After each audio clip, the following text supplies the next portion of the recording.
Good morning everybody. आज हम हिंदी का आपका 10th चैप्टर पढ़ेंगे जिसका नाम है अपूर्व अनुभव। क्या नाम है? अपूर्व अनुभव।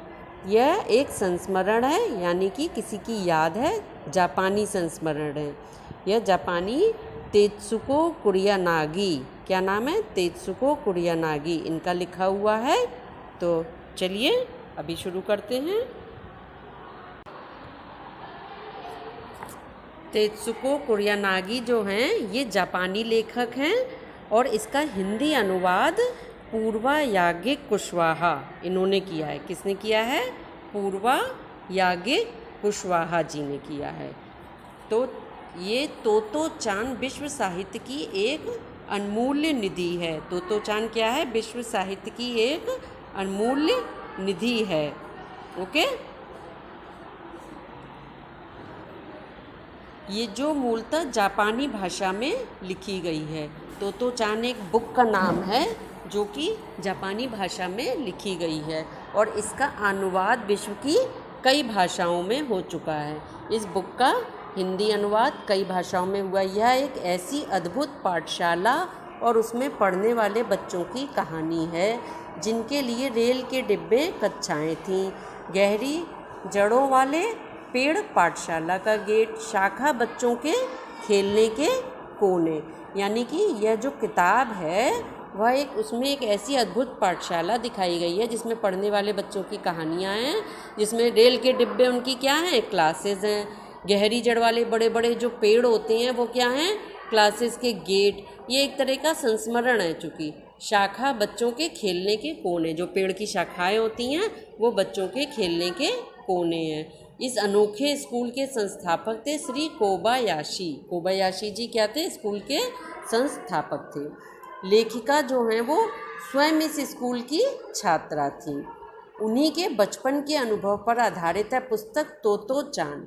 उन्हीं के बचपन के जो अनुभव थे उनके, उसी पर आधारित पुस्तक है एक तोतो चान। तोतो चान का ही एक अंश है, उस बुक के अंदर ही एक अंश है अपूर्व अनुभव। तो उस अपूर्व अनुभव का ही हिंदी अनुवाद इस बुक में आपकी में दिया हुआ है। किस? तोतो चान बुक का अनुवाद के एक अंश का, अपूर्व अनुभव का अनुवाद आपकी इस बुक में दिया हुआ है। इसमें अब हम पढ़ना शुरू करेंगे। इसमें तोतो चान नाम की एक लड़की है जो अपने अनुभव को और उसके एक दोस्त की कहानी है। इसमें उसके दोस्त का नाम है यासुकी चान। ये सारे नाम कैसे हैं? जापानी नाम है ना, जापान में लोगों के नाम इसी तरीके के होते हैं। चान, चिंग, चैंग, इसी तरीके के नाम होते हैं ना। तो इसीलिए इसमें भी जो कहानी है उसमें तोतो चान और यासुकी चान की कहानी है। ये दोनों ही जापानी हैं, तो इनके बारे में हम जानेंगे। Now let's start the chapter Apurva Anubhav. Chapter का नाम है अपूर्व अनुभव, यानी कि अनोखा अनुभव। अनोखा यानी जो कभी पहले ऐसा ना किया हो, ऐसा अनुभव। तो यह जो कहानी है यह किसके बारे में है? यह संस्मरण एक तोतो चान और यासुकी चान के बारे में है। तोतो चान और यासुकी चान दो एक दोस्त हैं। ये जापानी हैं। जापानी में नाम कैसे होते हैं? चिंग, चैंग, चान, इसी तरीके के नाम होते हैं। तो ऐसे ही नाम है तोतो चान, यासुकी चान। तोतो चान एक लड़की है और यासुकी चान एक लड़का है। तो चलिए पढ़ना स्टार्ट करते हैं। सभागार में शिविर लगाने के 2 दिन बाद तोतो चान के लिए एक बड़ा साहस करने का दिन आया। यानी कि शिविर यानी कैंप। तो कैंप लगाने के 2 दिन बाद तोतो चान के लिए एक दिन एक बड़ा साहस करने का दिन आया, यानी कि कोई वह बड़ा काम करने वाली थी। इस दिन उसे यासुकी चान से मिलना था। उसे अपने दोस्त यासुकी चान से मिलना था। इस भेद का पता ना तो तोतो चान के माता पिता को था और ना ही यासुकी चान के। यानी कि यासुकी चान और तोतो चान एक दूसरे से मिलने वाले हैं, इसके बारे में दोनों के पेरेंट्स को नहीं पता था। यासुकी चान को अपने पेड़ पर चढ़ने का न्योता दिया था। तोतो चान ने इस दिन क्या किया था? यासुकी चान को अपने पेड़ पर चढ़ने का न्योता दिया था। आप लोग सोच रहे होंगे कि ये क्या हुआ? कोई इनवाइट करता है तो घर पर इनवाइट करता है, पेड़ पर चढ़ने के लिए भी कोई इनवाइट करता है। तो ये जो कहानी है अभी आपको मैंने पहले बताया ना कि यह किस पर आधारित है, एक संस्मरण पर आधारित है, जिसमें है कि बच्चे पेड़ पर चढ़कर अपने अपने पेड़ बना को अपना अपना घर बना लेते थे जैसे, और वो उनकी अपनी पूरी संपत्ति हो जाती थी जैसे। तो ये उसी के अनुभव के बारे में है पेड़ पर चढ़ने के, इसीलिए ही इसमें लिखा गया है कि पेड़ पर चढ़ने के लिए उसने क्या किया था, न्योता दिया था। तोमोए में हर एक बच्चा, तोमोए जगह का नाम है, हर एक बच्चा बाग के एक पेड़ को अपने खुद के चढ़ने का पेड़ मानता था। क्या मानता था? खुद को चढ़ने का पेड़ मानता था कि जो इनका बाग था, बाग में एक एक पेड़ एक एक बच्चे ने चुन लिया और वह अपना खुद का पेड़ उसको मानते थे। तोतो चान का पेड़ मैदान के बाहरी हिस्से में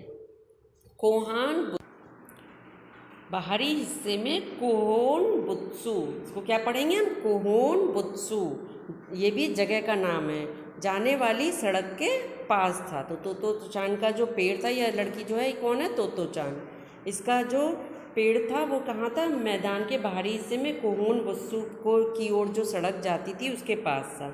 बड़ा सा पेड़ था उसका, चढ़ने जाओ तो पैर फिसल फिसल जाते, अगर चढ़ने लगो तो क्या होता था, पैर फिसल फिसल जाते थे।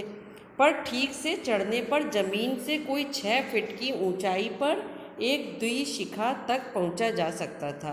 पर अगर ठीक से हम चढ़ें उसको तो 6 फुट की ऊंचाई पर द्विशिखा तक पहुंचा। द्विशिखा यानी कि मतलब पेड़ की जो 2 शाखाएं होती हैं ना, वो जैसे पेड़ होता है उसके बीच में से 2 शाखाएं निकल रही होती हैं, तो जब अगर हम पेड़ पर ढंग से चढ़ें तो 6 फुट की ऊंचाई पर एक द्विशिखा तक पहुंच सकते थे।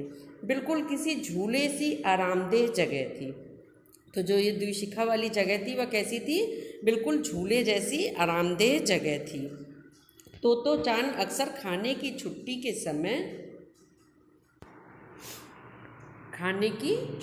समय यानी कि लंच ब्रेक में स्कूल में वह स्कूल के बाद ऊपर चढ़ी मिलती, या तो फिर लंच ब्रेक में या जब छुट्टी हो जाती थी तब वह ऊपर चढ़ी हुई मिलती, यानी कि पेड़ पर चढ़ लेती थी। वहाँ से वह सामने दूर तक ऊपर आकाश को या नीचे सड़क पर चलते लोगों को देखा करती थी। तो वहाँ से वह क्या करती थी, दूर तक ऊपर कभी आकाश को कभी नीचे सड़क पर जो चलते हुए लोग दिखते थे उनको देखा करती थी। बच्चे अपने अपने पेड़ को निजी संपत्ति मानते थे। तो बच्चे सबके अपने अपने एक पेड़ थे और वह उसको अपनी एक प्राइवेट प्रॉपर्टी, निजी संपत्ति कि यह मेरा अपना खुद का घर है या मेरी प्रॉपर्टी है, ऐसा मानते थे। किसी दूसरे के पेड़ पर चढ़ना हो तो उससे पहले पूरी शिष्टता से माफ़ कीजिए क्या मैं अंदर आ जाऊं पूछना पड़ता था। यदि किसी एक बच्चे को किसी दूसरे बच्चे के पेड़ पर चढ़ना है तो बहुत शिष्टता से यानी कि रेस्पेक्ट से माफ़ कीजिए यह कहते हुए कि क्या मैं अंदर आ जाऊं ऐसा पूछकर तभी कोई दूसरे के पेड़ पर चढ़ सकता था। ओके, यासुकी चान को पोलियो था। ये जो है वो कौन है, यासुकी चान। यासुकी चान को क्या था, पोलियो था, और पोलियो की वजह से देखिए इसके पैर दिख रहे हैं ना, पैर में पोलियो था, इसलिए वह ना तो किसी पेड़ पर चढ़ पाता था और ना किसी पेड़ को निजी संपत्ति मानता था। इसीलिए वह किसी पेड़ पर भी नहीं चढ़ पाता था और किसी पेड़ को अपनी खुद की प्रॉपर्टी भी नहीं मानता था। अतः तोतो चान ने उसे अपने पेड़ पर आमंत्रित किया था, पर यह बात उन्होंने किसी से नहीं कही, क्योंकि अगर बड़े सुनते तो जरूर डांटते। तो चान ने और उन्होंने यह बात क्यों नहीं किसी से कही कि कोई सुनता तो डांटता कि उसके पैर वैसे ही वैसा है, वो चल नहीं पाता ठीक से, और तुमने उसे पेड़ पर चढ़ने के लिए न्योता दिया है। घर से निकलते समय तोतो चान ने माँ से कहा कि वह यासुकी चान के घर डेनेन चोफू, क्या जगह है ये, डेनेन चोफू, ये भी जगह का नाम है। चूँकि जैपनीज़ नाम है इसलिए थोड़ी अलग तरीके के नाम है। यासुकी चान के घर डेनेन चोफू जा रही है। उसने तोतो चान ने अपनी माँ से क्या कहा कि मैं यासुकी चान के घर पर जा रही हूँ डेनेन चोफू। चूँकि वह झूठ बोल रही थी इसलिए उसने माँ की आंखों में नहीं झांका। जब कभी हम झूठ बोल रहे होते हैं, गलती कर रहे होते हैं, तो हमें नज़र मिलाने में संकोच होता है ना किसी से, तो ऐसा ही उसने भी अपनी माँ से नज़रें नहीं मिलाई। उसने अपनी नज़रें क्या की, जूते के फीतों पर ही गड़ाए रही। रॉकी उसके पीछे पीछे स्टेशन तक आया। रॉकी उसका डॉगी होगा, जो कि उसके पीछे पीछे स्टेशन तक आया, तो उसने जाने से पहले उसे सच बताए बिना तोतो चान से रहा नहीं गया। तो उसने रॉकी को अपना सच बताया। क्या कहा उसने? मैं यासुकी चान को अपने पेड़ पर चढ़ने देने वाली हूँ। उसने अपने डॉगी को बताया कि मैं यासुकी चान को अपने पेड़ पर चढ़ने देने वाली हूँ। जब तोतो चान स्कूल पहुँची तो रेल पास उसके गले के आसपास हवा में उड़ रहा था। जब तोतो चान स्कूल में पहुंची तो क्या हुआ? रेल पास जो था वो उसके गले में आसपास, रेल से गई थी ना, तो रेल का जो पास होता है वो गले में उसके उड़ रहा था। यासुकी चान उसे मैदान में क्यारियों के पास मिला। जब वो मैदान में पहुंची तो क्यारियों के पास उसका दोस्त यासुकी चान मिला। गर्मी की छुट्टियों के कारण सब सूना पड़ा था। चूँकि गर्मियों की छुट्टियां थी तो पूरी जगह सूनी पड़ी थी। यासुकी चान उससे कुल जमा एक ही वर्ष बड़ा था, पर तोतो चान को वह अपने से बहुत बड़ा लगता था। यासुकी चान जो है वो सिर्फ 1 साल ही बड़ा था, परंतु वह गंभीर था, इसलिए वह तोतो चान को बहुत बड़ा लगता था। जबकि तोतो चान कैसी थी? चंचल स्वभाव की थी। जैसे ही यासुकी चान ने तोतो चान को देखा, वह पैर घसीटता हुआ उसकी ओर बढ़ा। जैसे ही उसने यासुकी चान ने देखा तो मतलब पैर घसीटता हुआ, यानी चूँकि वह ठीक से चल नहीं पाता तो वह जल्दी जल्दी चलने के लिए पैर घसीटते हुए आगे बढ़ा। उसके हाथ अपनी चाल को स्थिर करने के लिए दोनों ओर फैले हुए थे। अपनी चाल को स्थिर करने के लिए मतलब पैर संभाल के स्थिर करके रखने के लिए उसके दोनों हाथ फैले हुए थे, यानी कि उसे उन पर दम लगाना पड़ रहा था पैर को अपने स्थिर करने के लिए। तोतो चान उत्तेजित थी, वह काफ़ी एक्साइटेड थी, क्योंकि वो दोनों आज कुछ ऐसा करने वाले थे जिसका भेद किसी को भी पता ना था। वह उल्लास में ठिठियाकर हंसने लगी, यासुकी चान भी हंसने लगा। चूँकि दोनों ही बहुत एक्साइटेड थे कि हम कुछ आज अलग करने वाले हैं और जिसका किसी को पता नहीं है, तो दोनों ही खुश होकर हंसने लगे। ओके, अब आगे तोतो चान जो है वो यासुकी चान को अपने पेड़ की ओर ले गई और उसके बाद वह तुरंत चौकीदार के छप्पर की ओर भागी। मतलब पहले वो पेड़ की ओर ले गई उसको और फिर उसके बाद वह जल्दी से चौकीदार के छप्पर की ओर भागी, जैसा उसने रात को ही तय कर लिया था। उसने रात में ही तय कर लिया था कि मतलब मुझे क्या करना है। वह क्या चाहती थी? वह चाहती थी यासुकी चान को पेड़ पर चढ़ाना। तो उस छप्पर की ओर भागी, वहाँ से वह एक सीढ़ी घसीटती हुई लाई। वहाँ से एक सीढ़ी लेकर आई और उसे तने के सहारे ऐसे लगाया जिससे वह दुशाखा तक पहुँच जाए। तो क्या किया उसने? सीढ़ी को घसीट कर लाई और पेड़ पर लगा दिया। वह कुर्सी के ऊपर चढ़ी और सीढ़ी के किनारे को पकड़ लिया।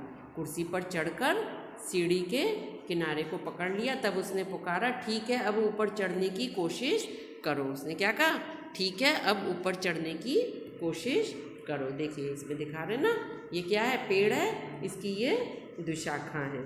एक शाखा इधर जा रही है और एक शाखा इधर जा रही है। और ये देखिए ये सीढ़ी बनी हुई है ना, सीढ़ी लगाई है इसने, ये देखिए ये सीढ़ी है। सीढ़ी से यासुकी चान ऊपर चढ़ रहा है और तोतो चान ऊपर बैठकर उसको हाथ दे रही है। उसने हाथ से सीढ़ी को भी पकड़ लिया है जिससे गिरे नहीं, और उसको कह रही है ऊपर आने की कोशिश करो। यासुकी चान के हाथ पैर इतने कमज़ोर थे कि वह पहली सीढ़ी पर भी बिना सहारे के चढ़ नहीं पाया। क्योंकि यासुकी चान के हाथ पैर कमज़ोर थे तो वह पहली सीढ़ी पर भी बिना सहारे के चढ़ नहीं पाया। इस पर तोतो चान नीचे उतर आई और यासुकी चान को पीछे से धकियाने लगी यानी मतलब पीछे से उसे धक्का देने लगी नीचे उतर के। पर तोतो चान थी छोटी और नाजुक सी, इससे अधिक सहायता क्या करती उसकी। तोतो चान जो है वो छोटी थी तो और नाजुक भी थी, तो वह ज़्यादा उसकी सहायता क्या करती। यासुकी चान ने अपना पैर सीढ़ी पर से हटा लिया और हताशा से फिर सिर झुकाकर खड़ा हो गया। मतलब वो निराश हो गया कि मैं नहीं चढ़ पाऊँगा और वो सिर झुका के खड़ा हो गया। तोतो चान को पहली बार लगा कि काम उतना आसान नहीं है जितना वह सोचे बैठी थी। अब क्या करे वह? अब तोतो चान को लगा कि अब क्या करूं भाई, इतना आसान नहीं है इसे ऊपर चढ़ाना जितना मैं सोच रही थी। ओके, यासुकी चान उसके पेड़ पर चढ़े यह उसकी हार्दिक इच्छा थी। उसकी बहुत इच्छा थी कि यासुकी चान उसके पेड़ पर ऊपर चढ़े। यासुकी चान के मन में भी उत्साह था। यासुकी चान भी एक्साइटेड था कि मैं पेड़ पर चढ़ूं। वह उसके सामने गई। उसका लटका चेहरा इतना उदास था कि तोतो चान को उसे हंसाने के लिए गाल फुला फुला कर तरह तरह के चेहरे बनाने पड़े। मतलब यास्की चान का चेहरा इतना लटका हुआ था कि तोतो चान को उसे हंसाने के लिए क्या करना पड़ा, तरह तरह के मुंह बनाने पड़े। अब तोतो चान ने कहा, ठहरो, एक बात सूझी है। वह फिर चौकीदार के छप्पर की ओर दौड़ी और हर एक चीज़ उलट पुलट कर देखने लगी। फिर तोतो चान ने क्या किया कि ठहरो, उसके माइंड में कोई एक और आइडिया आया, तो इसलिए वह फिर से चौकीदार के छप्पर की ओर दौड़ी। अब आगे की कहानी अगले उसमें पढ़ेंगे वीडियो में। ओके, इसको दोबारा से पढ़कर समझिएगा।